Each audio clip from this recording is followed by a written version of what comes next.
No tšau, Lauri, mis tegema hakkad? Lähme Dünosse. Dünosse? 2015 aasta Golf 7R manuaal. Hakkame Dünos seadistama. Siin on suurem interkuuler, täis summuti ilma katita, katalüsaatorita see tähendab.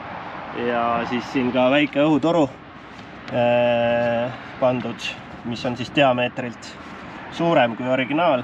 Mahub rohkem õhku läbi.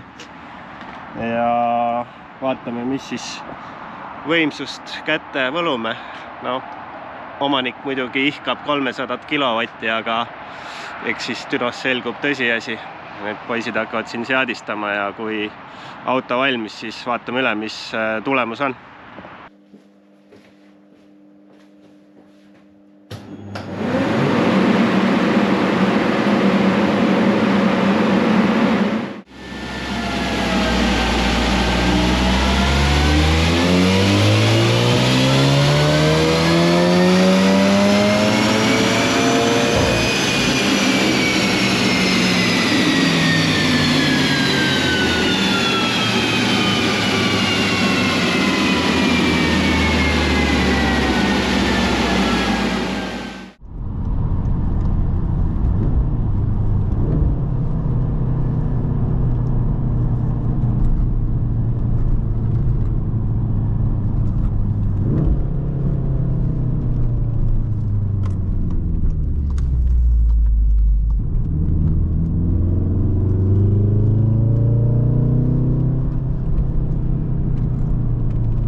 Nagu naksti Düno tehtud ja kõik läks hästi, mingeid suuri probleeme vist ei olnud ja saime selle jõusid ilusti kätte, vaatame neid numbreid ka natukene. Et originaalis siis 231 kilovatti ja 412 väänet põhimõtteliselt. Noh, siin peab arvestama muidugi, et summutid ja asjad juba oli muudetud, et ilmselt originaalis ongi täitsa originaalvõimsus. Ja siis tulemus 295 kilovatti ja 508 väänet. Nagu siin on näha, siis väänte graafik on ilus ühtlane ja lõpuni välja. Päris 300 kätte ei saanud, nagu klient soovis, aga ma arvan, et see on väga hea tulemus selle auto kohta ja auto on kiire ka. Nii et põhimõtteliselt anname kliendile kätte. Proovisõidud on meie poolt tehtud ja nüüd saab lustima hakata. Tšau! Ema, ma olen telekas. Kus telekas? Näh, mis veel nüüd? Mõis või? Nüüd on vaikselt juba plaan selge, mis ja kes ja kus ja. On jah. Ja, kuna algusel juhendid, siin peaks olema kaitsmukarpi siin, see taga mul, aga neid ei ole. Ja nüüd skeemi arvestades välja, et need samad juhtmed peaks niikuinii jooksma see kaitsmukarpi. Ja need juhtmed jooksevad siit, need tiirud istme alt ja tulevad täpselt siia välja. Ilmas midagi vahel oleks, et siis teeme elu lihtsaks ja peame siia selle. Ja peaks tulema nüüd selle klemmi alt, peaks tulema niikuinii kogu see vool. Eks peame selle lihtsalt lisaks juurde, paneme lisakaitsme ise vahele. Ja siis on vaja veel juhe ette vedada klaasini. Jah, siit kõik. Et nagu näha on, siis kõik on ära võetud, et saaks lihtsalt siia plokkidele ligi. Hea disain Audil poolt jälle. Lõbus, igav ei hakka. Seda mõnet ei ole. Kes veel aru siis ei saanud, Magnus paigaldab lisajuhet. Vesiklaasi soojendus tuleb siia autole, mida siis teha, sest ei ole. Ja paigaldab juhtme taha, veab selle ette esiklaasini.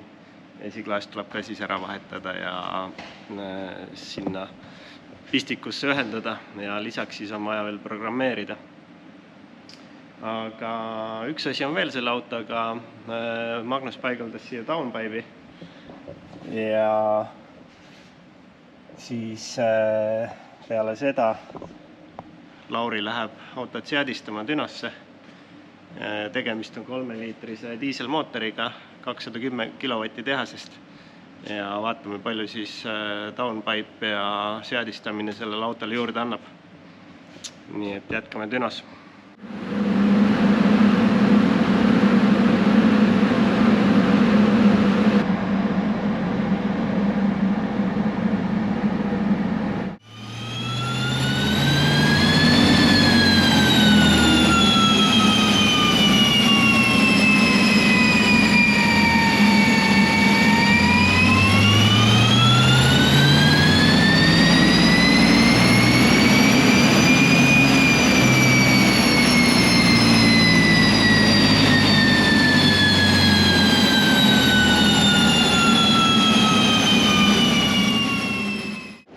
Nii, Audi A6 on valmis.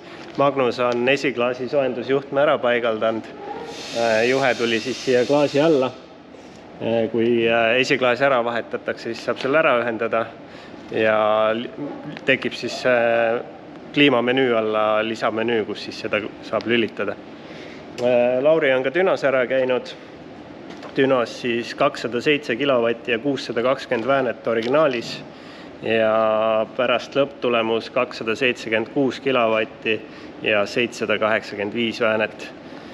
Päris korralik tulemus, 3-liitrine, ainuke muudatus on downpipe tulevikus.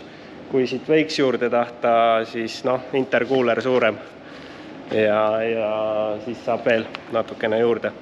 Aga pereauto kohta ma arvan päris hea kasv, et lõbusam sõita ja natukene ohutum ka.